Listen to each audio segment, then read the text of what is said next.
अस्सलाम वालेकुम everyone. Make sure आप लोग चैट के थ्रू बता दें कि आप लोगों को आवाज़ वगैरह आ रही है। तो मैं लेक्चर स्टार्ट करते हैं।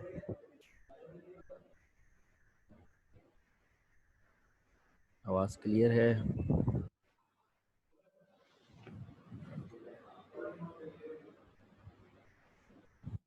एहसन लियाकत, हेलो एहसन, जी सर।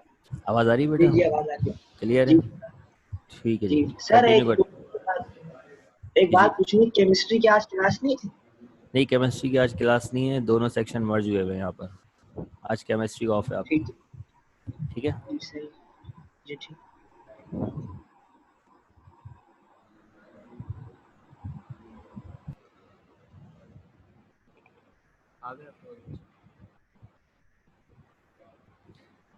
अच्छा जी, आज का जो लेक्चर है ये आपका जो प्रीवियस लेक्चर था जो हमने पढ़ा था थर्मल एक्सपेंशन था, थर्मल एक्सपेंशन का टॉपिक जो पढ़ा था उसमें मैंने जो लास्ट स्टार्टिंग में बल्कि आपसे एक सवाल किया था कि जो ब्रिजेस वगैरह होते हैं इनमें ये गैप क्यों होता है, जो रेलवे ट्रैक्स हैं इनके अंदर ये गैप क्यों होता है। एक स्टूडेंट ने तो कहा कि हवा पास होने के लिए वो गैप रखे जाते हैं, और एक स्टूडेंट ने कहा पानी वगैरह गुजर जाए। तो सल्यूट टू देम। जी रोहेल, हेलो रोहेल। अस्सलाम वालेकुम। आवाज़ आ वालेकुम रही है सर? अस्सलाम। जी बिल्कुल आ रही है, क्यों नहीं आ रही? सर ये आप हमारा कौन सा लेक्चर है? इलेक्शन नंबर 3 है जनरली। वैसे तो उस हिसाब से देखा जाए तो फिफ्थ हो जाएगा, लेकिन वैसे 3 है।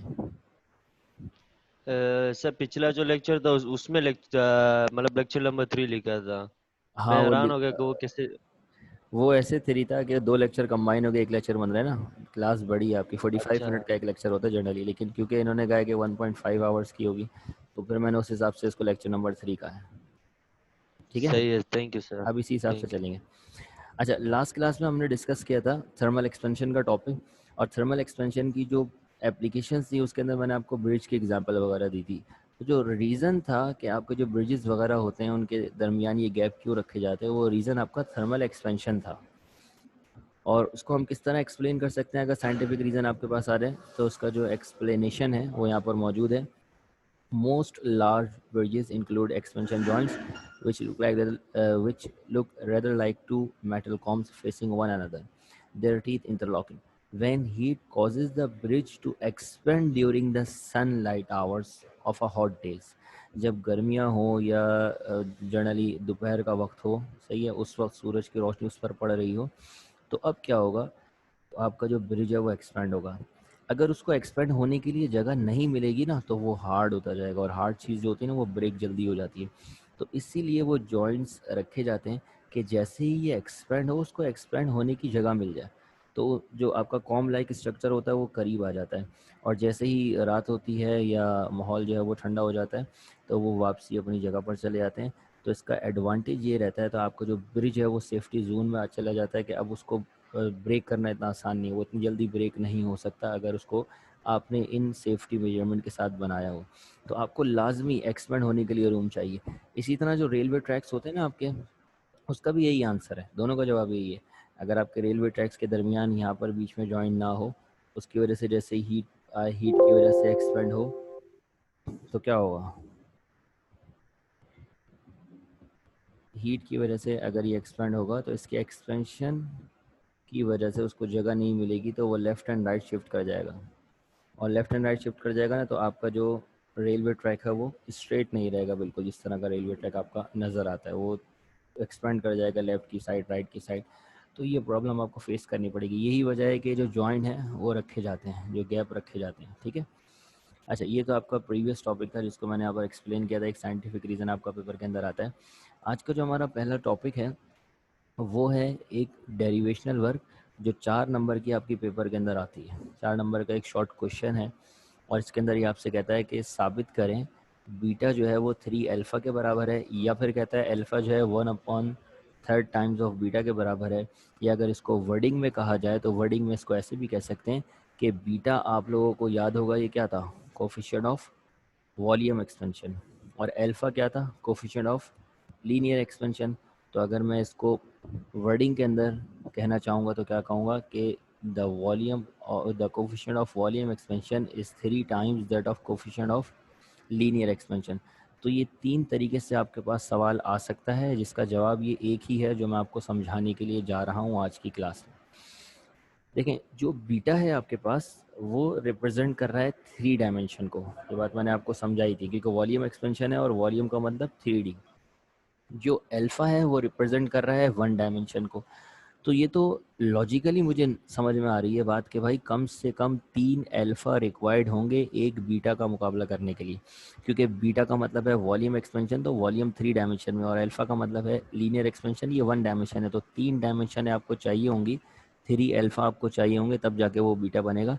तो ये लॉजिकली तो बात समझ में आ रही है, लेकिन मैथमेटिकली हमें इसे साबित करना होगा।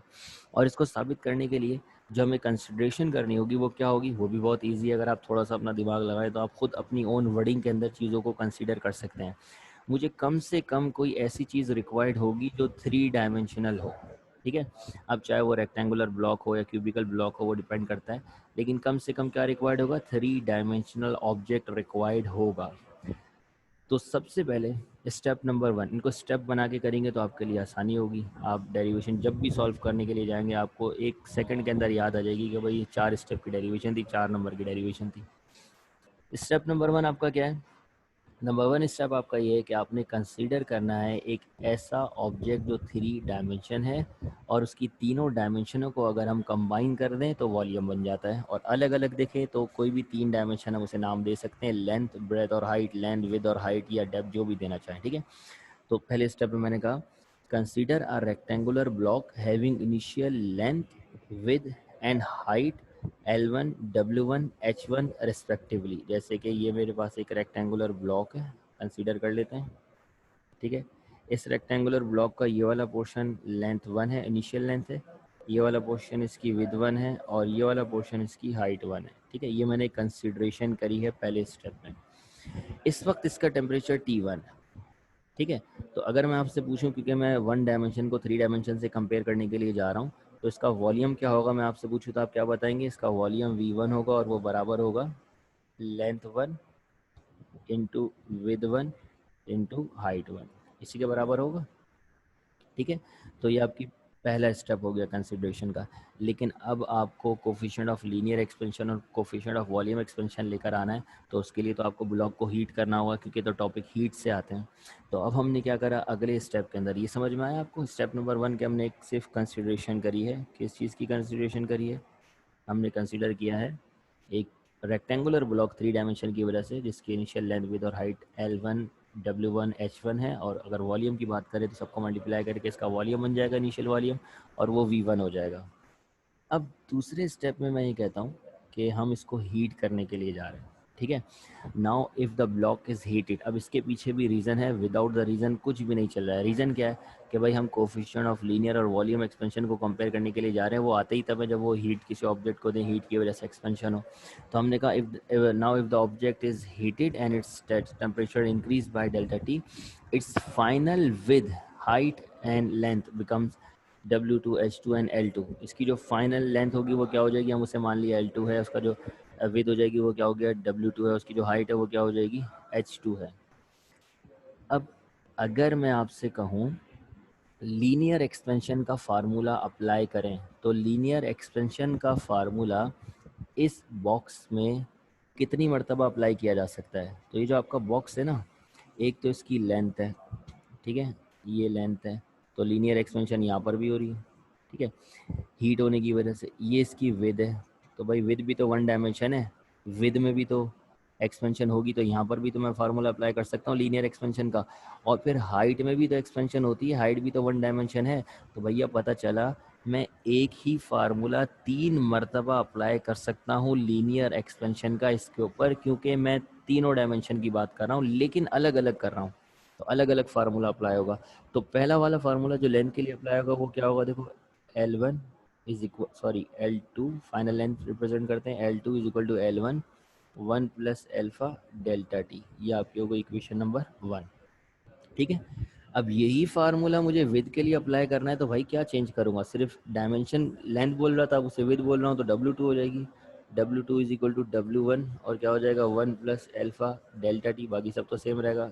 इक्वेशन नंबर 2 हो जाएगी मेरी, इक्वेशन नंबर 2 हो जाएगी ये, और 3 ये हो जाएगी, पहली इक्वेशन वॉल्यूम वाली है। ठीक है, और तीसरा पार्ट क्या होगा, तीसरा पार्ट होगा आपका हाइट H2, और H2 आपकी क्या हो जाएगी H1 1 plus alpha delta T, ये आपकी होगी इक्वेशन नंबर 4। तो यहाँ तक क्लियर है। इजहान मुगल, क्या हुआ स्टार्टिंग से, दोबारा स्टार्टिंग पे जाऊँ? भाई स्टार्टिंग में हमने beta is equal to 3 alpha proof करना था, तो हमने एक ब्लॉक कंसीडर किया जिसकी initial length L1, initial height H2 और इनिशियल विड्थ जो थी वो W1 थी। हमने उसको हीट किया, हीट की वजह से उसके अंदर जो लेंथ विद और हाइट के अंदर चेंज आया, वो जो चेंज हमने ऑब्जर्व करना है वो ज़ाहिर लीनियर एक्सपेंशन के फार्मूले की मदद से ऑब्जर्व करना है, तो हमने 3 दफ़ा लीनियर एक्सपेंशन का फार्मूला अप्लाई कर दिया। 3 दफ़ा क्यों करा? क्योंकि लीनियर एक्सपेंशन का फार्मूला एक डायमेंशन पे अप्लाई होता है, और आप जो है वो 3 डायमेंशन में जा चुके हैं, तो तीनों डायमेंशन में आप अपनी तरफ से आवाज़ बढ़ा लो अनस, यहाँ से आवाज़ बिल्कुल सही है। ठीक है, तो 3 दफ़ा हमने ये फार्मूला अप्लाई किया, लेकिन क्योंकि मैं वॉल्यूम को लीनियर एक्सप्लेनेशन से कंपेयर करने के लिए जा रहा हूँ, तो मुझे ये जो तीनों मैंने अलग अलग ऑब्जर्व करा है, मुझे इसको वॉल्यूम में कन्वर्ट करना होगा। तो अगर मैं चाहता हूँ कि वॉल्यूम में कन्वर्ट हो जाए, तो मुझे जो फार्मूला है वॉल्यूम का, मुझे पता है वॉल्यूम बराबर होता है length into width into height के, तो इन तीनों इक्वेशनों को मुझे मल्टीप्लाई करना होगा। अगर मैं मल्टीप्लाई कर दूँ इक्वेशन 2, 3 एंड 4 को, तो इसका फ़ायदा क्या होगा? इसका फ़ायदा ये होगा कि देखें, लेफ्ट हैंड साइड से मल्टीप्लाई होती है, राइट हैंड साइड से मल्टीप्लाई होती है, तो लेफ्ट हैंड साइड पे आपके पास आ जाएगा L2 multiply by with 2 multiply by height 2 is equal to L1 multiply by with 1 multiply by height 1, जबकि 1 प्लस एल्फा डेल्टा टी जो है आपका 1 प्लस एल्फा डेल्टा टी, ये क्योंकि हर इक्वेशन में एक एक मरतबा आ रहा है, ठीक है, तो ये मैथमेटिक्स अप्लाई होगी कि अगर 3 चीज़ें सेम मल्टीप्लाई हो रही हों, जैसे ए और ए मल्टीप्लाई हो रहा है, तो क्या बन जाता है, ये ए क्यूब बन जाता है ना। तो 1 plus alpha delta T, 1 plus alpha delta T क्या बन जाएगा, 1 प्लस एल्फा डेल्टा टी का क्यूब बन जाएगा, जो अगर हम इसको मल्टीप्लाई करेंगे। ठीक है, ये चीज़ क्लियर है? अच्छा जी, अब जो है ये हमारी इक्वेशन जो है, इसको हमें मल्टीप्लाई किया क्यों, कोई आपसे पूछे, तो भैया हमें लीनियर एक्सपेंशन को वॉल्यूम एक्सपेंशन से कंपेयर करना था, तो इसको वॉल्यूम बनाने के लिए हमने ऐसा करा। तो क्या ये वॉल्यूम बन गया? जी हाँ, बिल्कुल बन गया। ये जो लेंथ 2 है, जो विड्थ 2 है, जो हाइट 2 है, अगर तीनों को मल्टीप्लाई करेंगे तो ये फाइनल वॉल्यूम बन गया। और लेंथ 1 विड्थ 1 और हाइट 1 अगर हम इसको मल्टीप्लाई करेंगे तो इनिशियल वॉल्यूम बन गया। जबकि 1 प्लस एल्फा डेल्टा टी का जो क्यूब है, इसको हमें सॉल्व करना होगा। अब यहाँ पर क्योंकि क्यूब लग चुका है, तो हमें मैथमेटिक्स अप्लाई करनी होगी, और मैथमेटिक्स के अंदर हम जानते हैं जो क्यूब का फार्मूला है, जो मैथमेटिक्स के थ्रू हमें रिसीव हुआ है, वो क्या है कि अगर 2 नंबर हों, उनके बीच में प्लस या माइनस की साइन हो, और उन पर अगर क्यूब आ जाए, तो उसका फार्मूला है A cube plus 3a² B plus 3ab² plus B cube. याद करने का आसान सा तरीका ये है कि भाई अगर ए पे क्यूब है, तो लास्ट में आपके पास बी पे भी क्यूब होगा। ठीक है, प्लस, क्योंकि क्यूब का फार्मूला है, तो 3 यहाँ पर एक दफ़ा लिख दिया और 3 यहाँ पर एक दफ़ा लिख दिया। अब होगा ये, एक बार ए बी इसके साथ भी है प्लस, और ए बी इसके साथ भी है। एक बार अगर आपने ए को स्क्वायर किया है तो बी पर नहीं करेंगे, बी पर स्क्वायर किया है तो ए पर नहीं करेंगे। तो इसका मतलब ये हुआ कि अगर मैंने यहाँ स्क्वायर लगा दिया तो बी पर स्क्वायर नहीं लगेगा, और अगर मैंने बी पर स्क्वायर लगा दिया तो ए पर नहीं लगेगा। तो 2 अलग अलग टर्म्स आएंगी, जिनमें एक में ए पर स्क्वायर होगा और एक में बी पर स्क्वायर होगा, जबकि स्टार्टिंग में और एंड में दोनों का क्यूब आएगा, ए क्यूब और बी क्यूब आएगा। ये क्यूब का फार्मूला याद करने की एक छोटी सी ट्रिक मैं आपको बता रहा हूँ, अदरवाइज आपको जैसे मर्जी हो याद करें, ये फार्मूला यहाँ पर अप्लाई होता हुआ नज़र आ रहा है। ठीक है जी, तो अब हम फार्मूला अप्लाई करते हैं। तो हमारे पास क्या हो जाएगा, इस वाली साइड के ऊपर V2 एज इट इज़ रहेगा is equal to V1 as it is रहेगा। अब देखो 1 प्लस एल्फा डेल्टा टी में ये जो 1 है ये काम कर रहा है ए का, बीच में प्लस आ गया, और ये दोनों टर्म्स मिल के काम कर रही हैं बी का। मतलब आप ये नहीं कहोगे कि अल्फा बी है या डेल्टा टी जो है वो बी, ये दोनों बी हैं, ठीक है। प्लस के एक साइड के ऊपर बी होता है, दूसरी साइड के ऊपर ए होता है, और होल का क्यूब लगा हुआ है। तो अब यहाँ पर ये कहता है ए का क्यूब, तो ए कौन है, वन है, वन का क्यूब मैं लूँ कि क्या वन की सेट पे कोई असर पड़ जाएगा, कुछ नहीं होगा, वन ही रहेगा, तो वन का क्यूब मेरे पास वन आ गया। प्लस अब मैं मेरे पास थ्री ए स्क्वायर बी, तो थ्री लिखा, ए स्क्वायर वन का स्क्वायर तो वन ही रहना है, क्या फ़र्क पड़ता है, ठीक है। और बी, बी क्या है, alpha delta T, bracket close, ठीक है जी, अल्फा डेल्टा टी। फिर मेरे पास आया प्लस थ्री, अब है ए एज इट इज़ यानी कि वन एज इट इज़, और बी का स्क्वायर यानी कि अल्फा डेल्टा टी का आ गया स्क्वायर, और प्लस लास्ट में कह रहा है बी क्यूब यानी कि अल्फा डेल्टा टी का क्यूब, होल का क्यूब लेना होगा, मतलब अल्फा और बीटा दोनों के ऊपर क्यूब आएगा। तो मेरे पास इक्वेशन क्या बन जाएगी, v2 is equal to v1 one plus three alpha delta T plus three alpha square delta T square plus alpha cube delta T cube. अब यहाँ पर हम एक सिंप्लीफिकेशन यूज़ करेंगे, और वो सिंप्लीफिकेशन क्या है कि हम जानते हैं कि जो कोफिशिएंट ऑफ लीनियर एक्सपेंशन है ये इंतहाई स्मॉल होता है। इसकी वैल्यू जो होती है ना, जैसे स्टील के लिए 1.1 मल्टीप्लाई बाई 10⁻⁻5 होती है। 10⁻⁻5 का मतलब है 0.0000011। तो ऐसी चीज़ का अगर स्क्वायर लिया जाए ना तो और स्मॉल हो जाएगा, यानी कि 5 जीरो और आएंगे और फिर उससे आगे 1 1 शिफ्ट हो जाएगा, तो इसका स्क्वायर बराबर होगा 0.0000 फिर 0.00011। तो ये और ज़ीरो के करीब जा रहा है, इसका क्यूब लोगे वो और स्मॉल हो जाएगा। तो भैया इसका मतलब ये हुआ कि अगर अल्फ़ा इतना ही स्मॉल है तो अल्फ़ा का जो स्क्वायर है और जो अल्फ़ा का क्यूब है उसे आप ज़ीरो मान सकते हैं, और उसको ज़ीरो करने से होगा ये, उसके साथ जो भी चीज़ें आ रही हैं वो भी ज़ीरो हो जाएंगी। तो देखो ये अल्फ़ा स्क्वायर आपको नज़र आ रहा है, अल्फ़ा स्क्वायर के साथ यहाँ पर है डेल्टा टी स्क्वायर और थ्री, तो जब अल्फ़ा स्क्वायर को मैंने कहा है ज़ीरो के बराबर है तो ये पूरी टर्म आपकी ज़ीरो हो गई। इसी तरह अल्फ़ा क्यूब को अगर मैंने ज़ीरो कहा तो आपकी जो ये सेकंड टर्म है ये भी क्या हो गई, ज़ीरो हो गई। अब आपके पास क्या बचा, अब आपके पास बचा जो रिलेशन है उसको मैं यहाँ पर लिख रहा हूँ कि आपके पास सिंपली बचेगा v2 is equal to v1 one plus three alpha delta T, ये बचेगा बस। बाकी ये दो टर्म्स तो आपकी निगलेक्ट हो गई ना, ठीक है। तो ये आपके पास बच जाएगा v2 is equal to v1 one plus alpha delta T. इसको मैं मान लेता हूँ कि मेरी इक्वेशन नंबर कौन सी हो जाएगी, 5, ठीक है, इक्वेशन नंबर 5 हो जाता है, ठीक है। अब ये जो मैंने चेंज ऑब्जर्व किया था, मैंने लेंथ का अलग किया था, विड्थ का अलग किया था, हाइट का अलग किया था। ऐसा भी तो मैं कर सकता था कि मैं सबका चेंज एक साथ ऑब्जर्व करता, और अगर मैं सबका चेंज एक साथ ऑब्जर्व करता तो ये कहलाता वॉल्यूम एक्सपेंशन। तो फिर इसका फार्मूला क्या होता, इसी क्यूबिकल बॉक्स को मैं दोबारा से ऑब्जर्व कर रहा हूँ, लेकिन अब मैं पूरे के पूरे वॉल्यूम में ऑब्जर्व कर रहा हूँ। तो अगर मैं वॉल्यूम एक्सपेंशन में ऑब्जर्व कर रहा हूँ तो इसका फार्मूला होगा v2 is equal to v1 one plus beta delta T. ये फार्मूला आप लोगों ने मुझे ड्राइव करके दिया था, लीनियर एक्सपेंशन का फार्मूला जब मैंने आपको ड्राइव करवाया था, तो आपसे वॉल्यूम एक्सपेंशन का जब फार्मूला ड्राइव किया था तो ये फार्मूला आपने ड्राइव किया था। ये हो गई आपकी इक्वेशन नंबर 6। एक बार मैंने अलग अलग चेक करा, एक्सपेंशन लेंथ विद और हाइट में अलग, और उससे वॉल्यूम बनाया, और एक बार डायरेक्ट वॉल्यूम चेक करा। लेकिन भाई जो चीज़ है उसका फाइनल वॉल्यूम मैं अलग अलग चेक करूं या एक साथ चेक करूं, होगा तो बराबर ही ना। तो मैं क्या इक्वेशन नंबर 5 को इक्वेशन नंबर 6 से कंपेयर नहीं कर सकता कि इसका जो v2 है और उसका जो v2 है ये एक ही तो है। बस देखने का नज़रिया है कि पहले मैंने अलग अलग देखा था, अब मैं कंबाइन देख रहा हूँ। तो इसका मतलब ये हुआ अगर मैं कंपेयर कर लूँ 5 को 6 से, तो देखें ये जो 5 है इसको लिखूंगा मैं यहाँ पर v2 की जगह v1 one plus beta delta T, और ये बराबर हो जाएगा किसके, इसके v1 one plus three alpha delta T के। ये बात समझ में आई, हमने कंपेयर किया है क्योंकि ये भी v2 है और ये भी v2 है। तो ये अगर v2 है और ये भी v2 है तो फिर ये दोनों भी बराबर हो, तो हमने इन दोनों को बराबर ले लिया।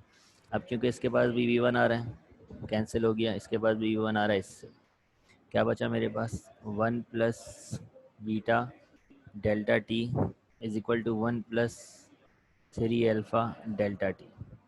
अब यहाँ पर 1 नज़र आ रहा है, दूसरी साइड पे भी 1 आ रहा है। अगर मैं इस वाले 1 को उधर भेज दूँ या उस वाले 1 को उधर लिया तो सब्ट्रैक्ट हो गए, इन्होंने कैंसिल ही हो जाना है। 1 - 1 0 होता है, तो इसको भी मैं यहाँ पर कैंसिल ही कर देता हूँ। बचा मेरे पास beta delta T is equal to 3 alpha delta T. अब डेल्टा टी इसका भी सेम होगा, इसका भी सेम होगा, एक ही तो ब्लॉक है, तो डेल्टा टी भी कैंसिल हो जाएगा। फाइनली मेरे पास क्या बचेगा? मेरे पास बचेगा बीटा, कहाँ भाग जाता है भाई, beta is equal to 3 alpha, या अगर मैं इसको लिखना चाहूँ तो ऐसे भी लिख सकता हूँ, alpha is equal to beta upon 3। इस 3 को डिवाइड में भेज दिया, तो हमने दोनों जो रिलेशन है वो वेरीफाई कर लिए कि ऐसा ही होता है कि आपका जो कोफिशिएंट ऑफ लीनियर एक्सपेंशन है वो 3 टाइम्स होता है कोफिशिएंट ऑफ 1/3 टाइम्स होता है कोफिशिएंट ऑफ वॉल्यूम एक्सपेंशन के, और आपका जो वॉल्यूम एक्सपेंशन है वो 3 टाइम्स होता है कोफिशिएंट ऑफ लीनियर एक्सपेंशन के। तो ये आपका एक शॉर्ट क्वेश्चन आता है पेपर में, अक्सर 4 नंबर इसके होते हैं। किसी को कोई प्रॉब्लम हो इसको समझने में तो डिस्कस कर सकता है, चैट के थ्रू पूछ सकता है, हैंड रेज कर सकता है, और अगर सब चीज़ें क्लियर हैं तो फिर हम आगे चलते हैं। डेरिवेशन के कितने स्टेप थे? मुश्किल से मैंने बताया ना 4 स्टेप भी नहीं थे। पहले स्टेप में आपने कंसिडरेशन करनी है, दूसरे स्टेप में आपने अलग अलग चेंज का फार्मूला लगाना है। अलग अलग चेंज का मतलब लेंथ 1 का अलग, विड्थ 1 का अलग है, और कंबाइन करके इनसे वॉल्यूम बना लेना है। फिर आपने वॉल्यूम का डायरेक्ट फार्मूला लगाना है, और आखिरी स्टेप में दोनों को कंपेयर कर लेना, खुद ब खुद प्रूव हो जाएगा। ठीक है, तो this is called the relation between coefficient of linear expansion to the coefficient of volume expansion. ठीक है, क्लियर है? चलिए जी अब आगे बढ़ते हैं। अब आपकी बुक के अंदर जो न्यूमेरिकल्स वगैरह हैं, प्रॉब्लम्स वगैरह है, वो देख लेते हैं, लेकिन उससे पहले एक थोड़ा सा इसी की एप्लीकेशन, थर्मोडायनेमिक्स जो आपका हमने पढ़ा था, थर्मल एक्सपेंशन, इसी की कुछ एप्लीकेशंस है 2 और, ज़रा वो डिस्कस करते हैं, फिर न्यूमेरिकल्स की तरफ चलते हैं। ये जो बायोमेटेलिक थर्मोस्टेट है, ये क्या चीज़ है? ये बायोमेटेलिक क्यों कहा जा रहा है इसे? बायोमेटेलिक का मतलब क्या है? होता ये है कि मेरे पास है, सपोज कर लेते हैं, मेरे पास है एक कॉपर, 2 मेटल हैं सपोज कर लेते हैं, ठीक है, एक कॉपर है, एक आयरन है, कुछ भी ले लें। एक है मेरे पास मेटल 1 और दूसरा है मेरे पास मेटल 2। मैंने इन दोनों मेटल को कंबाइन कर दिया है, ठीक है। अब जब ये दोनों मेटल कंबाइन हो चुके हैं, एक साइड से इस तरह जुड़े हुए हैं, इनको हीट मिलती है, तो क्या होगा? मैं एक बात आपको बताता हूँ, इसका जो कोफिशिएंट ऑफ लीनियर एक्सपेंशन है, सपोज कर लेते हैं वो कम है, और इसका जो कोफिशिएंट ऑफ लीनियर एक्सपेंशन है वो ज़्यादा है। तो क्या होगा? इसको जैसे ही हीट मिलेगी ये एक्सपेंड होना शुरू हो जाएगा, जबकि उसके मुकाबले में ये थोड़ा देर से एक्सपेंड होगा, क्योंकि इसका लीनियर ऑफ एक्सपेंशन कम है, तो इसका मतलब आराम आराम से एक्सपेंड होगा। इसका ज़्यादा है तो ये बहुत तेज़ी से एक्सपेंड होगा, ठीक है ना। अब ये एक्सपेंड होना चाह रहा है, लेकिन ऊपर वाला इसके साथ साथ एक्सपेंड नहीं होना चाह रहा, तो इनकी लेंथ में इजाफा नहीं होगा। जैसे अगर ये एक ही मेटल होता ना, और अगर मैं इसको हीट करता तो सब पूरा सिस्टम एक साथ एक्सपेंड होता, तो इसकी लेंथ बढ़ जाती और ये यहाँ चले जाता। लेकिन यहाँ पर नीचे वाला तो एक्सपेंड होना चाह रहा है, ऊपर वाला एक्सपेंड होना नहीं चाह रहा इतनी जल्दी, वो देर से एक्सपेंड होगा। तो उसकी वजह से होता क्या है, ये बेंड हो जाता है, बजाय इसके कि ये एक्सपेंड हो आगे की तरफ, ये अपना एरिया बढ़ाने के लिए बेंड कर देता है इसको। तो इसका जो नया शेप है वो कुछ इस तरह का बन जाता है। जो आपका पहला मेटल है, आज ये माउस पता नहीं क्यों भाग रहा है इतना, समझ से बाहर, भाई मान जा यार।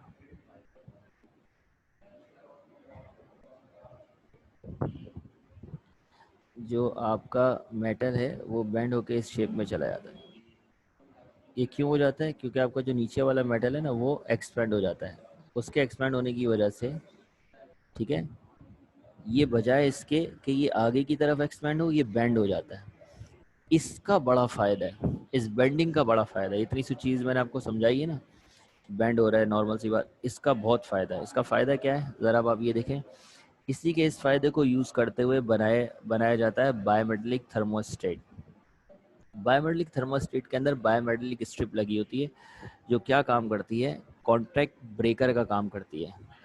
अक्सर आप लोग जब इस्त्री वगैरह अगर करते हो, अगर आपने खुद कभी इस्त्री करी हो तो आपने देखा होगा जो आपकी इस्त्री होती है, आयरन होती है, जब हम वो कर रहे होते हैं तो जब वो ज़्यादा हीट अप होती है तो ऑटोमेटिकली वो बंद हो जाती है थोड़ी देर के लिए, और फिर थोड़ी देर के बाद जैसे ही उसकी हीट कम होने लगती है वो दोबारा से ऑन हो जाती है और फिर से हीट उसको मिलना शुरू हो जाती है थ्रू इलेक्ट्रिसिटी। तो सर्किट आपको नज़र आ रहा होगा कि ब्रेक हो रहा है एंड देन जॉइंट हो रहा है। तो भैया आयरन को कैसे पता चल रहा है कि दिस इज़ द टाइम कि मुझे ब्रेक करना है सर्किट, और दिस इज़ द टाइम कि मुझे इसको दोबारा से रीजॉइन करना है? तो ये आपका बाय मेटेलिक स्ट्रिप ही कर रही होती है। किस तरह करती है? देखें, ये है आपकी बाय मेटेलिक स्ट्रिप, यहाँ पे आपको नज़र आ रही होगी। हाय, नहीं पढ़ाऊँ मैं क्या, छोड़ दूँ?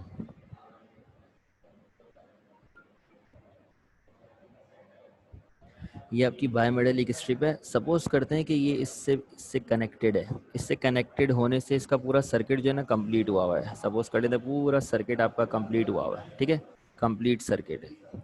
कंप्लीट सर्किट है तो उसमें से करंट गुजर रहा होगा। ये हम लोग करंट इलेक्ट्रिसिटी के चैप्टर के अंदर डिटेल के अंदर पढ़ेंगे, सर्किटरी वगैरह पूरी। इसमें से करंट गुजर रहा है, अगर ये कहीं से भी ब्रेक हो जाएगा तो इसको करंट मिलना बंद हो जाएगा, और करंट मिलना बंद हो जाएगा तो सर्किट आपका ऑफ हो जाएगा, ठीक है। अब क्या होता है, आप जो आयरन यूज़ कर रहे हैं उसको हीट मिल रही है, हीट की वजह से जो बाई मेटेलिक स्ट्रिप है इसको भी तो हीट मिल रही है। जब इसको हीट मिलती है ना तो ये होती है बैंड। अब जैसे फॉर एग्जांपल ये बाई मेटेलिक स्ट्रिप इस डायरेक्शन में बैंड हो जाती है, ठीक है। तो जैसे ही इस तरफ बैंड होने लगेगी तो ये जो कांटेक्ट इससे लगा हुआ है, क्योंकि सर्किट देखो यहाँ से स्टार्ट हुआ और पूरा यहाँ जाके इसके थ्रू कंप्लीट हो रहा है, जो यहाँ से कनेक्टेड है, जैसे ये बैंड नीचे की तरफ जाएगा तो ये कनेक्शन क्या हो जाएगा, ये कनेक्शन ब्रेक हो जाएगा। और जैसे ही कनेक्शन ब्रेक हो जाएगा आपकी आयरन जो है या एयर कंडीशन जो है, रेफ्रिजरेटर जो है वो ऑफ हो जाएगा थोड़ी देर के लिए। अब वो थोड़ी देर ऑफ रहेगा, कितनी देर ऑफ रहेगा, क्योंकि हीट अब मिलना बंद हो गई है इलेक्ट्रिसिटी के थ्रू, इलेक्ट्रिसिटी उसको हीट कर रही होती है, हीट मिलना बंद हो जाती है।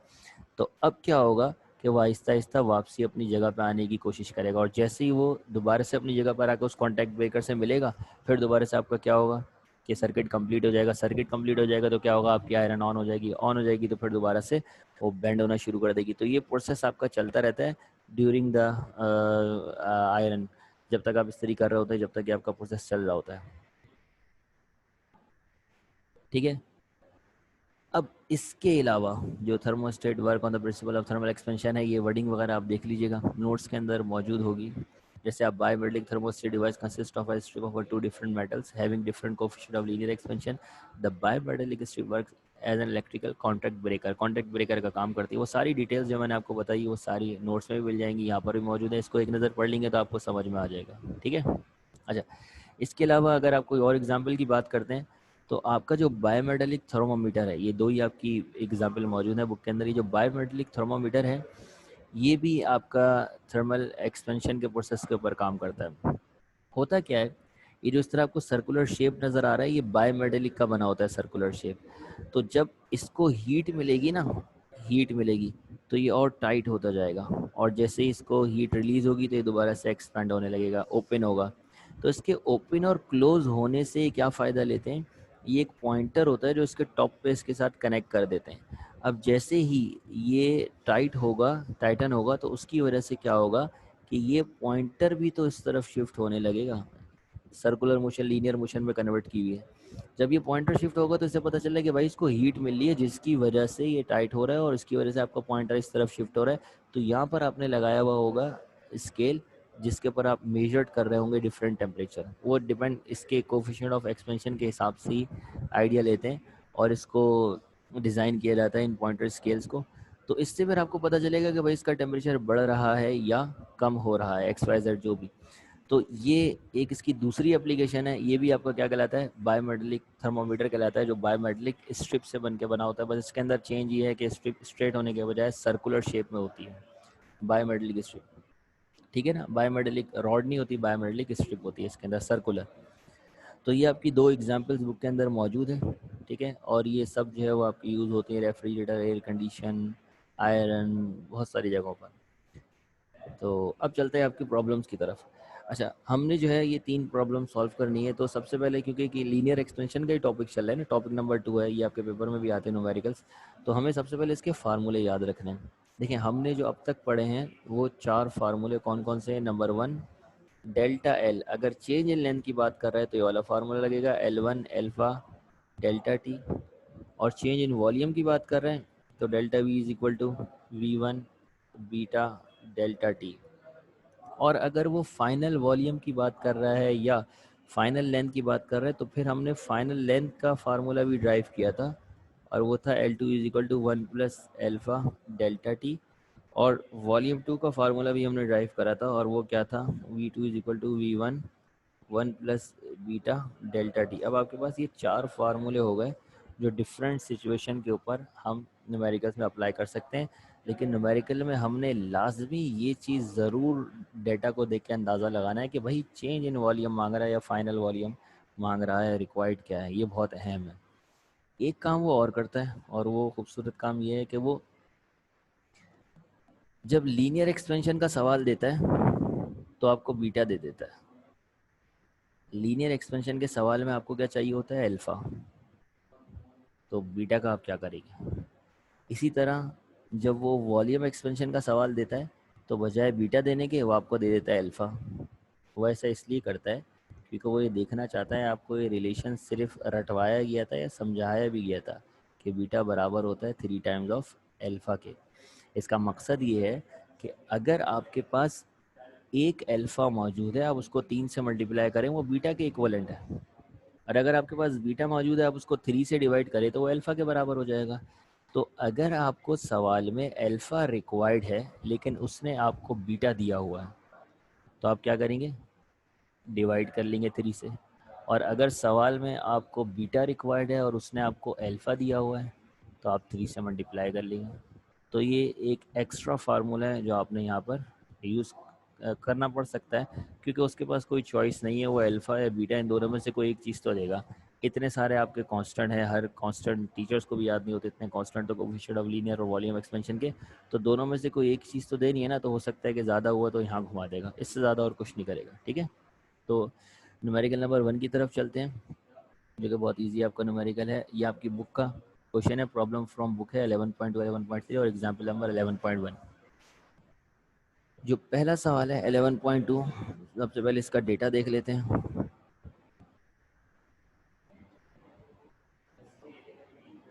जी, तो डेटा की अगर बात की जाए तो आपसे कह रहा है steel rod has length of exactly 0.2 centimetre. आपको लेंथ दी हुई है इनिशियली जो उसने ऑब्जर्व करी है 30 डिग्री सेंटीग्रेड पे, जिसको मैं L1 कह रहा हूँ, और वो कितनी है 0.2 सेंटीमीटर। उस वक्त टेम्परेचर कितना था T1 और वो था 30 डिग्री सेंटीग्रेड। अब आपसे कह रहा है what will be its length, what will be its length. ये नहीं कह रहा कि इंक्रीज इन लेंथ, ये नहीं कह रहा कि चेंज इन लेंथ, ये कह रहा है कि what will be its length, इसकी फाइनल लेंथ क्या हो जाएगी एट 60 डिग्री सेंटीग्रेड। T2 कितना दे दिए 60 डिग्री सेंटीग्रेड। तो भैया टेम्परेचर चेंज हुआ है, इससे पता चल रहा है थर्मल एक्सपेंशन का टॉपिक है और लीनियर एक्सपेंशन का टॉपिक है, क्योंकि लेंथ में बात कर रहा है, लेंथ क्या हो जाएगी। ठीक है, तो सबसे पहले तो मुझे अल्फ़ा देखना होगा कि गिवन है कि नहीं। तो अल्फ़ा इसने मुझे दिया हुआ है 1.1 मल्टीप्लाई बाय 10⁻⁻5 केल्विन। अब सोल्यूशन में आपको जो फार्मूला अप्लाई करना होगा, पहले फार्मूला लिख देता हूँ, वो है L1 is equal sorry L2 is equal to L1 1 plus alpha delta T. ये फार्मूला अप्लाई होगा, लेकिन इस फार्मूले में आपको चाहिए डेल्टा टी। तो डेल्टा टी कैसे निकालेंगे, डेल्टा टी निकालेंगे T2 माइनस T1 से। तो कितना हो जाएगा 60 माइनस 30 30 हो जाएगा, और 30 यूनिट क्या लगा दूंगा केल्विन। आप कोई पूछे केल्विन क्यों लगा दी, सेंटीग्रेड में था ये तो। ठीक है, तो कोई पूछ के दिखाया। बाकी जो लेंथ की बात है कि लेंथ मैंने क्यों इस सेंटीमीटर से मीटर में कन्वर्ट नहीं करी, तो देखें कन्वर्ट कर सकता हूँ मैं, आंसर भी मेरा आ जाएगा। लेकिन मसला ये है कि जो लीनियर एक्सपेंशन का टॉपिक है ना और वॉल्यूम एक्सपेंशन का जो टॉपिक है, इसमें हीट कितनी आप दे लो, चेंज बहुत मामूली सा आता है। तो अगर इतना मामूली सा चेंज आता है तो इसका लेंथ ही वैसे ही सेंटीमीटर्स में, तो इसका चेंज भी बहुत ज़्यादा मामूली। माइक्रोमीटर्स के अंदर आएगा, तो वो चेंज अगर मैं इसको मीटर में कन्वर्ट कर दूंगा तो फिर ऑब्जर्व करना बहुत मुश्किल हो जाएगा। तो मैं क्या करता हूँ कि मैं इसको सेंटीमीटर में ही सॉल्व करता हूँ, और जो मेरा फाइनल आंसर आएगा उसको भी मैं सेंटीमीटर में ही रखूँगा। जर्नली पॉइंट के बाद हम 4 डिजिट तक आंसर देते हैं, लेकिन जब लीनियर एक्सपेंशन और वॉल्यूम एक्सपेंशन की बात आती है, इसको अपने पास कहीं नोट कर लो कि जब लीनियर एक्सपेंशन और वॉल्यूम एक्सपेंशन की बात आती है तो जहाँ डेसिमल के बाद हमें पॉइंट नज़र आता है, जहाँ चेंज नज़र आता है, वहाँ तक हमें उसे ऑब्जर्व करते हैं। मतलब डेसिमल के बाद ऐसा ना हो कि जो L1 है वही L2 है, हो सकता है कि बहुत ज़्यादा आगे जाके चेंज आया हो। तो जहाँ पर चेंज आता है हमें वहाँ तक उसे लेकर जाना होता है, भले वो पॉइंट के बाद 10 डिजिट के बाद ही क्यों ना आए, भले इतना मामूली सा चेंज ही क्यों ना आए, क्योंकि आया है मामूली सा चेंज, ऑब्जर्व हुआ है, तो भैया आपको आंसर तो देना है ना। तो इसीलिए इन प्रॉब्लम्स, इन न्यूमेरिकल्स के अंदर ये थोड़ी सी प्रॉब्लम है कि आपने जो चेंज ऑब्जर्व करना है, जब भी आपने फाइनल लेंथ निकालनी है, डेल्टा एल निकालना है, तो चेंज आप डिजिट्स के एतबार से वहाँ तक जाएंगे डेसिमल के बाद जहाँ तक आपको चेंज ऑब्जर्वेशन के अंदर ना आ जाए, जब तक आप ये ना देख लें कि हाँ यहाँ से वैल्यू चेंज हुई है अपनी प्रीवियस वैल्यू से, तो वहाँ तक आपको डेसिमल के बाद लेना होता है चेंज। ठीक है, तो सबसे पहले आप फार्मूला देख लेते हैं कि L2 मालूम करना है, L1 कितना है 0.2। अच्छा, इस बात का भी ख्याल रखिएगा कि हम सेंटीमीटर में सॉल्व करें तो हमारा फाइनल आंसर भी सेंटीमीटर में आएगा। ठीक है, बाकी L1 की जगह मैंने वैल्यू रख दी 1 as it is, plus alpha 1.1 multiply by 10 की पावर -5, और फिर ब्रैकेट में 30, ब्रैकेट क्लोज, दोनों ब्रैकेट क्लोज। अब ज़रा कैलकुलेटर चलाना सिखा देता हूँ थोड़ा सा। कैलकुलेटर में आप इस बात का ख्याल रखिएगा कि सबसे पहले आप 30 को मल्टीप्लाई करेंगे, 30 को मल्टीप्लाई करेंगे 1.1 मल्टीप्लाई बाई 10 की पावर -5 से। ठीक है, इसके बाद इक्वल्स टू का बटन दबा देंगे, आपका आ जाएगा आंसर।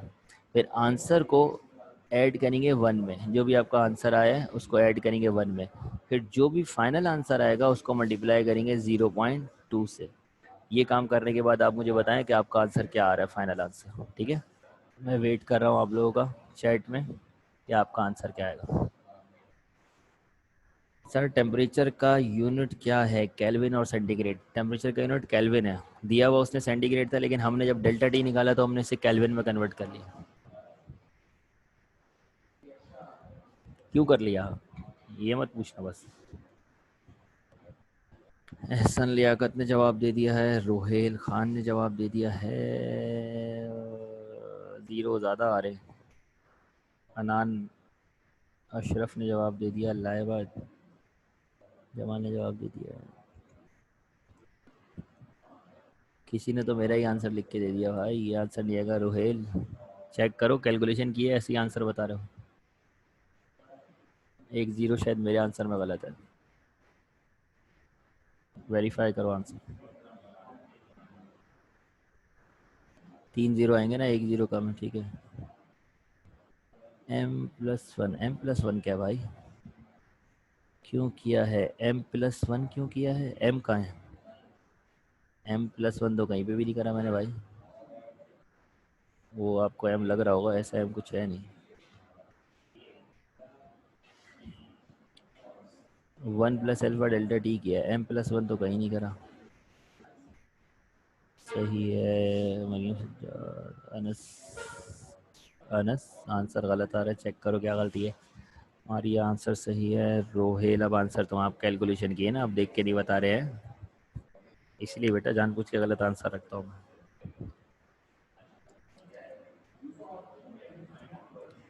रायान ये अभी बहुत बार आएगा, रिपीट होता रहेगा, 3 सवाल है, फिर से रिपीट हो जाएगा।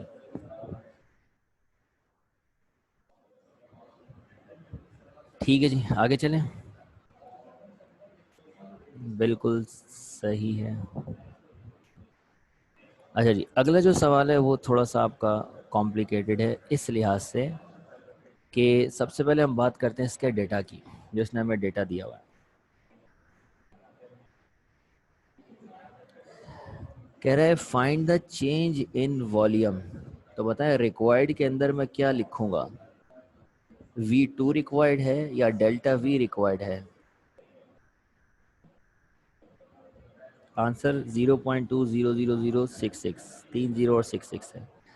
तो भैया क्लियरली बात है, चेंज इन वॉल्यूम या इंक्रीज इन वॉल्यूम होता कहीं पर तो इसका मतलब ये होता है कि आपको डेल्टा वी रिक्वायर्ड है। ये चीज़ क्लियर है। In a volume of an aluminium sphere, aluminium का आपका स्फेयर है। अच्छा, इसने ये बता दिया कि आपका स्फेयर है, ठीक है। इसका क्या काम है ज़रा इसको बाद में डिस्कस करते हैं। और आपको देता है ये रेडियस, रेडियस कितना है, रेडियस है 0.4 metre. When it is heated from T1 दिया हुआ है 0 डिग्री सेंटीग्रेड टू T2 आपको दिया हुआ है 100 डिग्री सेंटीग्रेड। इन दोनों की मदद से तो हम निकालेंगे डेल्टा टी, और डेल्टा टी कितना आएगा 100 सेंटीग्रेड, सेंटीग्रेड कन्वर्ट हो गया केल्विन में, कैसे हो गया नहीं बताऊंगा, याद हो गया।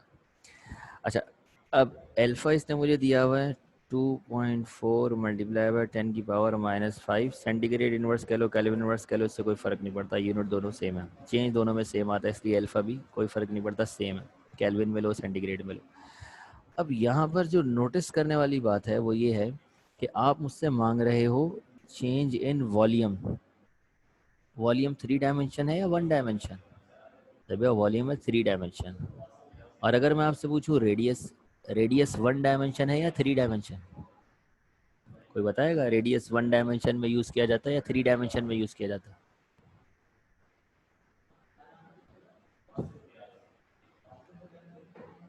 बिल्कुल ऐसा ही है, 1 डायमेंशन।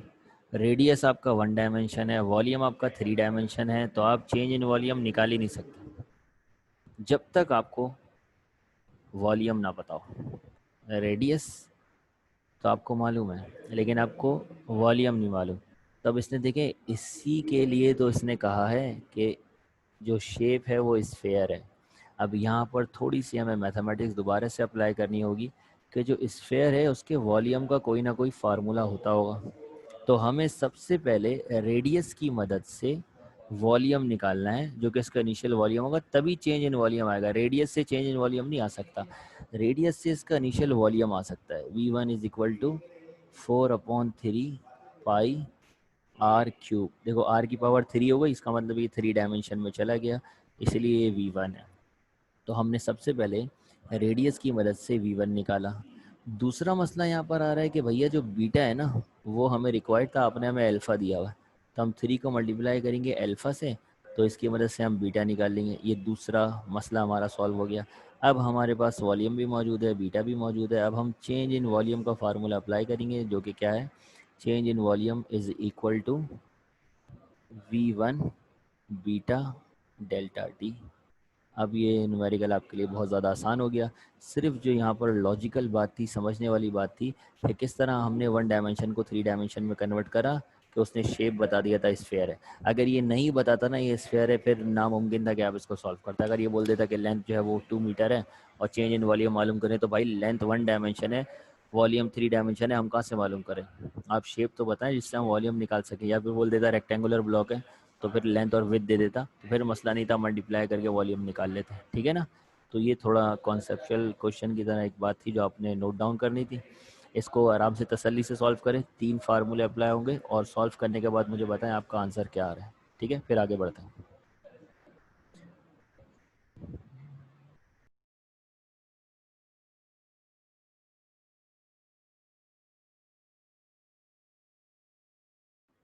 एक बार और बता दिया जाता है आपको। सवाल में आपसे कह रहा है फाइंड चेंज इन वॉल्यूम, तो हमने डेटा पे लिख दिया कि डेल्टा वी जो है वो रिक्वायर्ड है। रेडियस इसने मुझे दिया हुआ है 0.4 मीटर। आगे सवाल में कह रहा है of an aluminium sphere whose radius is 0.4 metre, तो मैंने रेडियस लिख दिया। When it is heated from 0 to 100 degree centigrade, इसका जो टेम्परेचर चेंज हुआ है वो T1 से T2 वो कितना हुआ है, 100 डिग्री सेंटीग्रेड या केल्विन हुआ है। और अल्फा की वैल्यू उसने मुझे दे दी। तो डेटा में तो मेरे हिसाब से आपको कोई प्रॉब्लम नहीं होनी चाहिए, या है कोई प्रॉब्लम डेटा में? अहमद फजल, डेटा में कोई प्रॉब्लम है बेटा? नहीं। अच्छा, अब जब हम बात कर रहे हैं चेंज इन वॉल्यूम की, तो वॉल्यूम का ताल्लुक वॉल्यूम से होता है, रेडियस का ताल्लुक कोई फार्मूला है जिससे हम वॉल्यूम निकाल सकते तो ठीक है, लेकिन 1 डायमेंशन 3 डायमेंशन से डायरेक्ट नहीं मिल सकता जब तक हमें शेप का ना पता हो। तो उसने हमसे कहा कि भाई हम स्फेयर की बात कर रहे हैं और दे दिया उसने हमें रेडियस, रिक्वायर्ड है वॉल्यूम। तो हमें जो रेडियस दिया है इसने किसी मकसद से दिया, और वो मकसद ये है कि हम इस रेडियस की मदद से इस स्फीयर का वॉल्यूम निकाल सकते हैं। तो हम वॉल्यूम कैसे निकालेंगे, V1 वाला फार्मूला लगा के, यानी कि V is equal to 4/3 pi R cube. इसकी मदद से मैंने वॉल्यूम निकाल लिया। देखो, जब वॉल्यूम पता होगा तो ही चेंज इन वॉल्यूम आएगा, जब वॉल्यूम ही नहीं पता तो नामुमकिन है कि आप चेंज इन वॉल्यूम निकालें। तो फिर हमने V1 निकाला। दूसरी प्रॉब्लम इस सवाल में ये थी कि हमें बीटा चाहिए होता है जब वॉल्यूम वाला सवाल होता है। इसने हमें दिया हुआ था अल्फ़ा। तो हमने क्या करा, वो जो अभी पहले ही सवाल में हमने प्रूफ करा था बीटा बराबर है 3 अल्फ़ा के, तो अल्फ़ा को 3 से मल्टीप्लाई करके हमने बीटा मालूम कर लिया। एंड फाइनली जब हमारे पास V1 आ गया, बीटा आ गया और डेल्टा टी ऑलरेडी मौजूद था, तीनों को मल्टीप्लाई करा तो डेल्टा V आ गया। तो ये 3 स्टेप्स मैंने आप लोगों को करने के लिए दिए थे, पहले V1 मालूम करें, फिर बीटा मालूम करें, फिर डेल्टा V, और फाइनल आंसर मुझे बताएं आपका क्या आ रहा है। बहुत सारे स्टूडेंट्स ने आंसर बता भी दिए हैं, तो अब आप मुझे बताओ क्या आ रहा है आंसर, अहमद फजल, अगर समझ में आ गया है तो।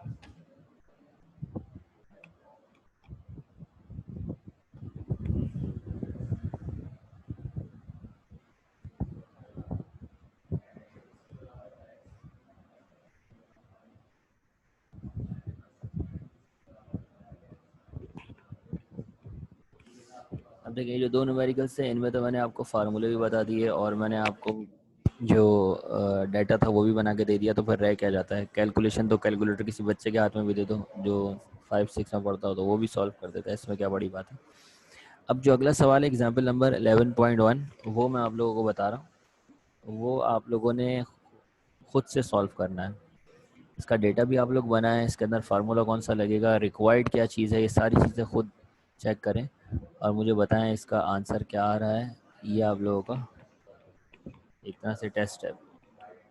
5 मिनट का टाइम मैं आप लोगों को दे रहा हूँ, सवाल आप लोगों के सामने स्क्रीन पर मौजूद होगा, इसे चेक करें और मुझे बताएं क्या आंसर आ रहा है। आप लोगों के जो आंसर आए हैं ऑलमोस्ट तमाम स्टूडेंट्स के प्रीवियस जो क्वेश्चन है उसके आंसर बिल्कुल सही हैं। 1.9 10⁻³ भी सही है, 0.00019 भी सही है, 0.002 भी सही है, 2 × 10⁻³ भी सही है, लेकिन 1.9 10⁻⁵ गलत है। -3 आएगी पावर, वेरीफाई करो पावर की आप कोई थोड़ी सी मिस्टेक कर रहे हो। सर पाई की वैल्यू कितनी बार बताओ भाई, पाई की वैल्यू है 3.142, ये पाई की वैल्यू है।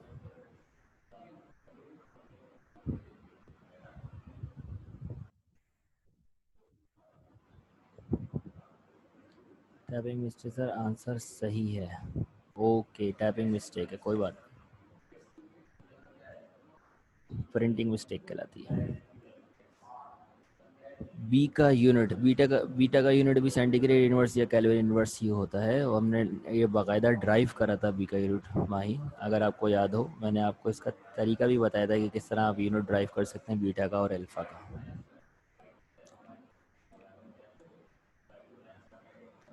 रोहेल खान ने आंसर देने की कोशिश करी और फंस गए, गलती हो गई।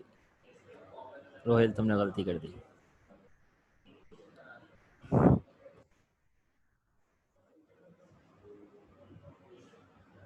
आंसर तो मैं बोलूँगा कि सही है, जो किया है वो तो बिल्कुल सही है। हन्नान ने भी वही गलती करी। समझ नहीं आ रहा है, नहीं तुमने समझ कैसे नहीं आ रहा, तुमने काम तो सही कर दिया।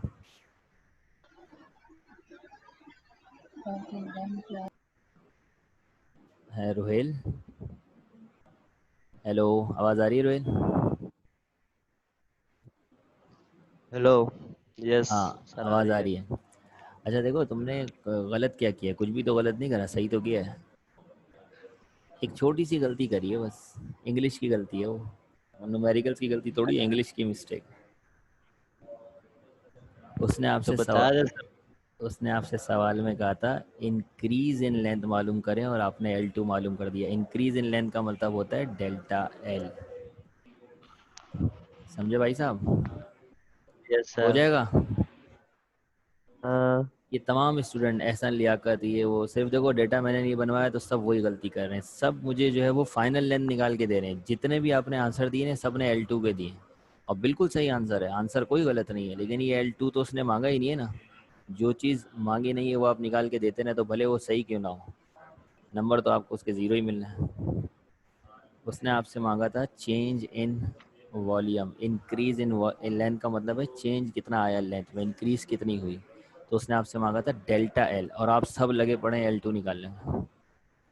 अच्छा सर, फिर एल टू को L2 माइनस L1 करेंगे ना, तो फिर तो सही आंसर आ रहा है। वैसे भी आ सकता है, या फिर आप डायरेक्ट वही वाला फार्मूला लगाते हैं ना, L1 delta T, alpha L1 delta T, तो ज़्यादा अच्छा था, एक ही फार्मूले में काम हो जाता। ठीक है, आंसर उससे भी सही आ रहा है, वो गलत नहीं आएगा। Thank you. अब आंसर सही बताएं सबने, ठीक है, गुड। और अब आंसर सही आ रहे हैं सबके। से लियाकत सही कर दिया, ओके सर, ओके। हाँ अब आंसर सही है। फिर मरियम साजिद अभी समझाया है कि फ़ाइनल लेंथ L2 मालूम नहीं करनी, डेल्टा L मालूम करना है सवाल में। आपने मुझे जो जवाब दिया वो फाइनल लेंथ का है। या अल्लाह, अनस ये क्या आंसर है? 36.89, ये तो कोई आंसर ही नहीं है।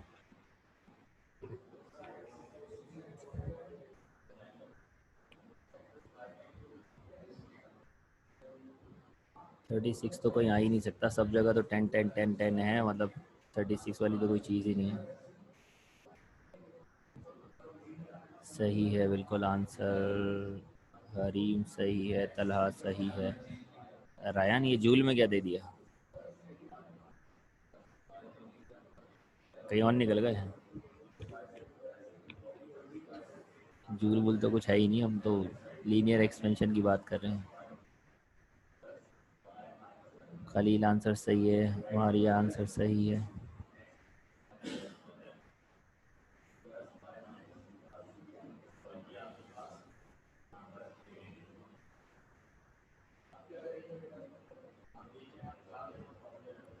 मरियम आंसर सही है। सही आंसर जो लिखा हुआ है वो सही है, इत्तेफाक से इस बार यही है सही आंसर। सबके सही आंसर आ गए।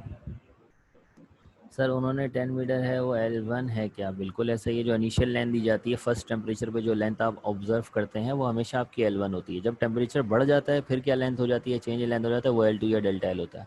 जो पहले टेम्परेचर पे लेंथ आप मेजर करते हैं आपको बताई जाती है वो हमेशा L1 होती है। 1/1 एक्सपोनेंट -3 बिल्कुल सही है कायनात।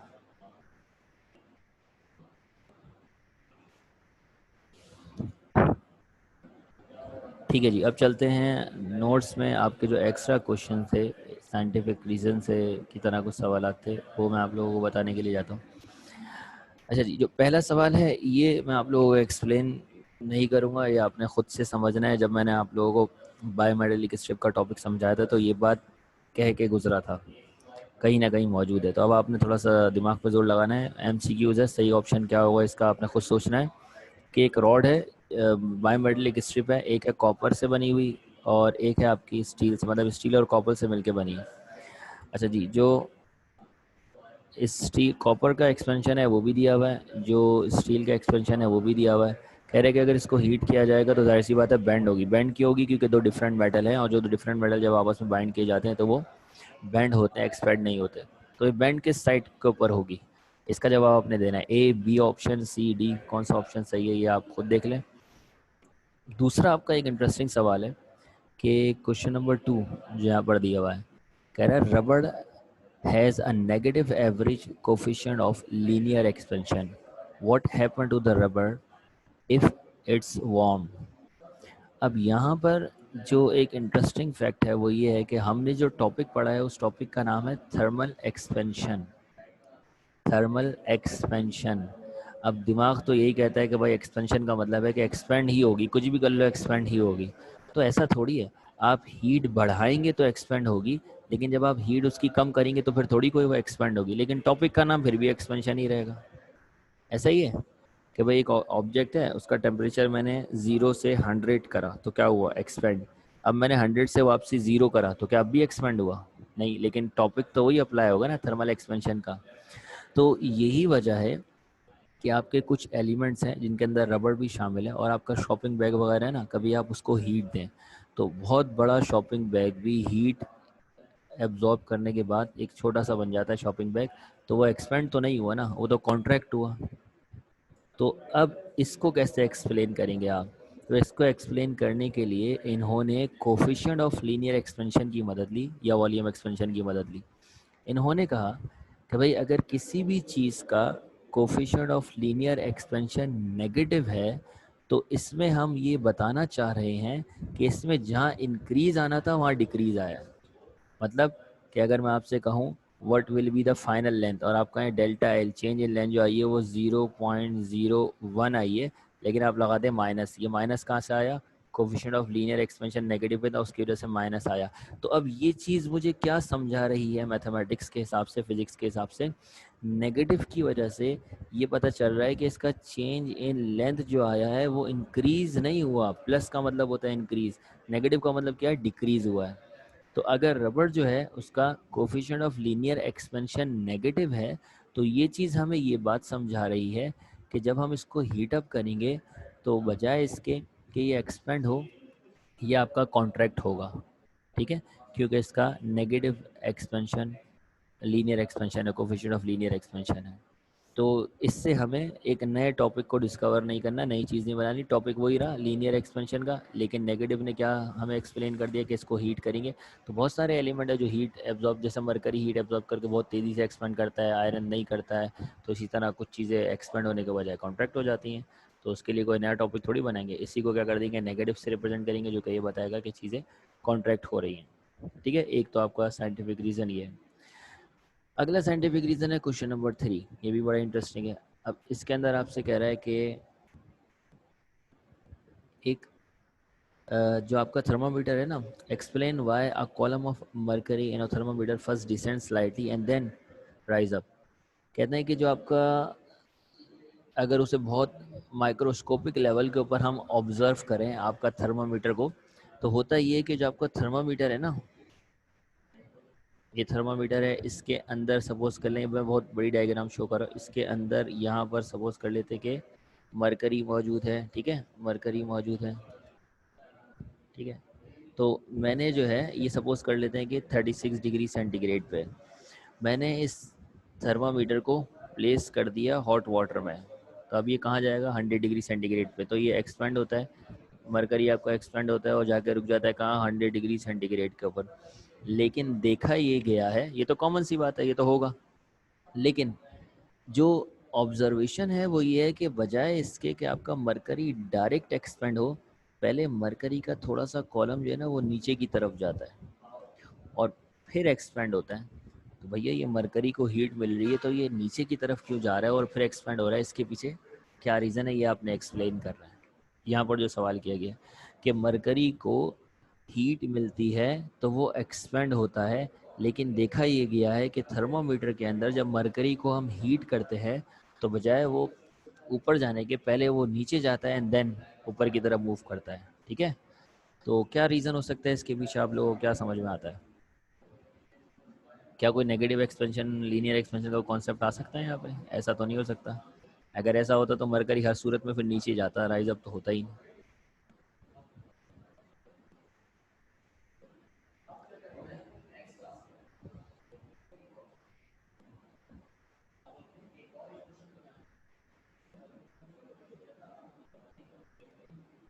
अबे रायान शेर थोड़ी है जो अटैक कर रहा है, अटैक करने से पहले 2 कदम पीछे जाएगा और फिर अटैक करेगा, है शेर है क्या? ये लाइन के बारे में बात मशहूर है कि जब वो अटैक करने जा रहा होता तो पहले 2 कदम पीछे जाता है और फिर अटैक करता है। यहाँ पर फिजिक्स है, यहाँ पर ये कोई बायोलॉजी नहीं है। यहाँ पर देखो क्या है कि जिस चीज़ के अंदर आपने मरकरी को रखा है ज़रा उसको भी तो देख लो, वो है ग्लास। ठीक है। और जब हम थर्मामीटर को प्लेस करते हैं कहाँ पर, हॉट वाटर के अंदर, ठीक है, तो पहले हीट किसको मिलती है? क्या डायरेक्ट मरकरी को मिल जाती है हीट? पहले आपके पास होता है ग्लास, और जब ग्लास को हीट मिलती है तो ग्लास जो है वो एक्सपेंड होता है, इस शेप में चला जाता है। तो जब इसको हीट मिलेगी और हीट मिलने से ये एक्सपेंड होगा, तो एक्सपेंड होने से जो अंदर मरकरी गिलास में रखा हुआ था उसको जगह मिल जाएगी नीचे आने की। अभी तक मरकरी को हीट नहीं मिली है कि वो एक्सपेंड हो, क्योंकि भैया अगर मरकरी को हीट मिलनी है तो उसे ग्लास हीट को ग्लास बल्ब से गुजरना होगा। डायरेक्ट कोई ऐसा हमने थर्मामीटर नहीं बना दिया है जिसके अंदर मरकरी से ही डायरेक्ट अटैचमेंट हो गई है। तो यहाँ पर एक रीज़न ये समझ में आता है कि जैसे ही आपका ग्लास बल्ब जो है उसको हीट मिलती है वो हो जाता है एक्सपेंड। एक्सपेंड होने की वजह से थोड़ी सी जगह मिल जाती है मरकरी को नीचे आने के लिए।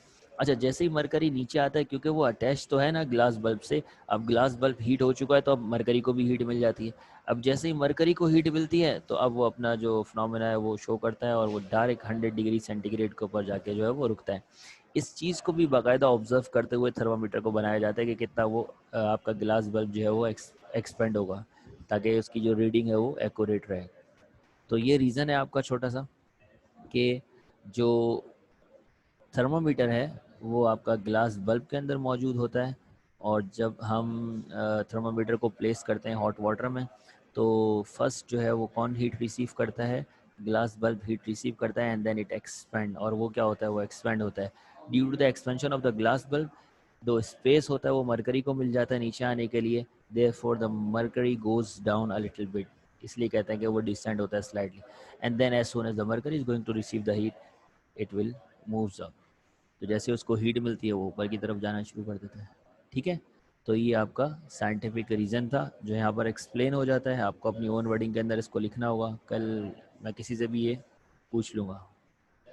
अच्छा, अब जो है चलते हैं क्वेश्चन नंबर 4 की तरफ। क्लियर है ये?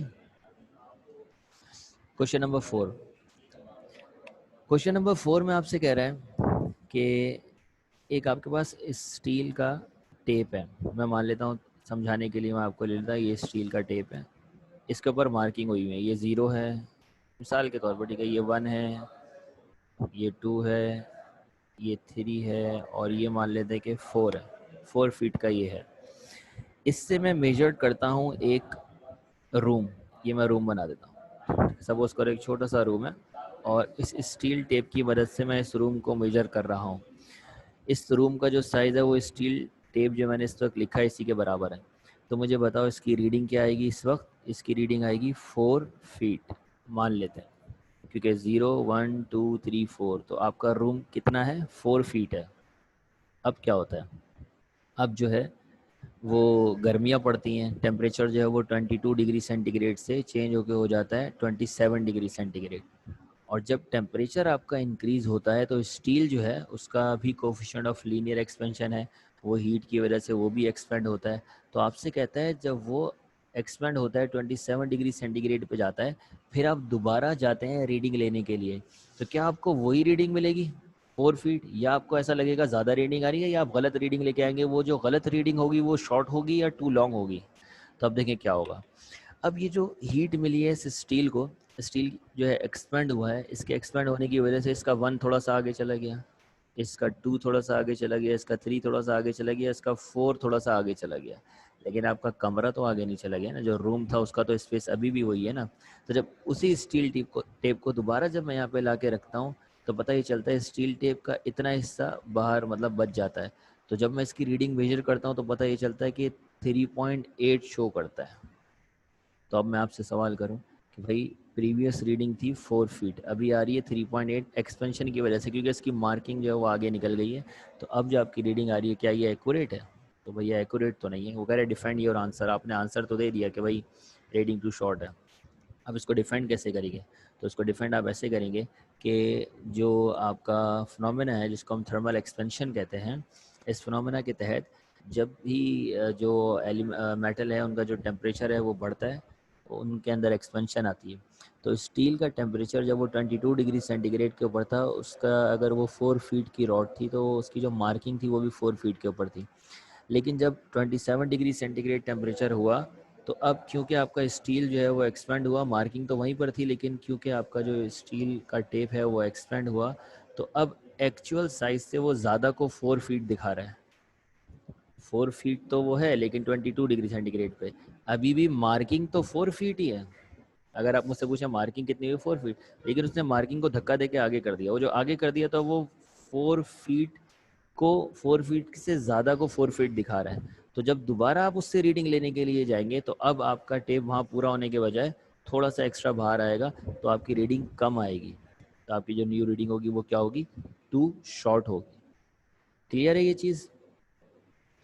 अब क्योंकि क्लास एंड हो चुकी है तो अब चलते हैं क्वेश्चन आंसर की तरफ। लास्ट के जो 15 मिनट होते हैं, 10 मिनट होते हैं, वो मैं क्वेश्चन आंसर के लिए रखता हूँ। ठीक है, तो ये 4 आपके साइंटिफिक रीज़न हो गए, 3 आपके न्यूमेरिकल्स हो गए और 2 आपके टॉपिक हो गए। इनसे रिलेटेड कोई भी प्रॉब्लम है तो वो डिस्कस की जा सकते हैं।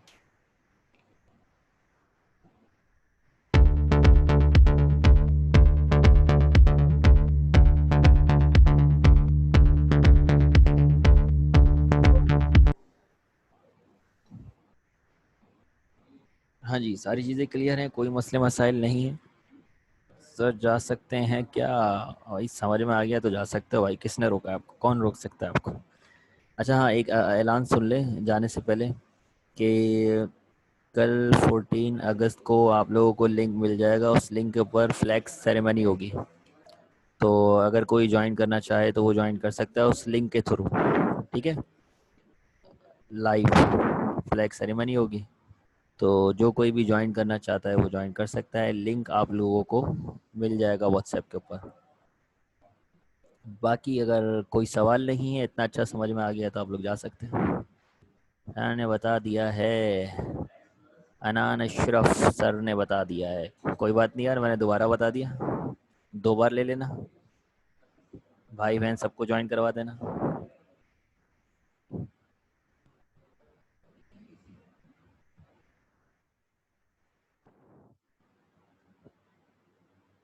क्लियर है सारी चीज़ें, कोई मसले मसाइल नहीं है।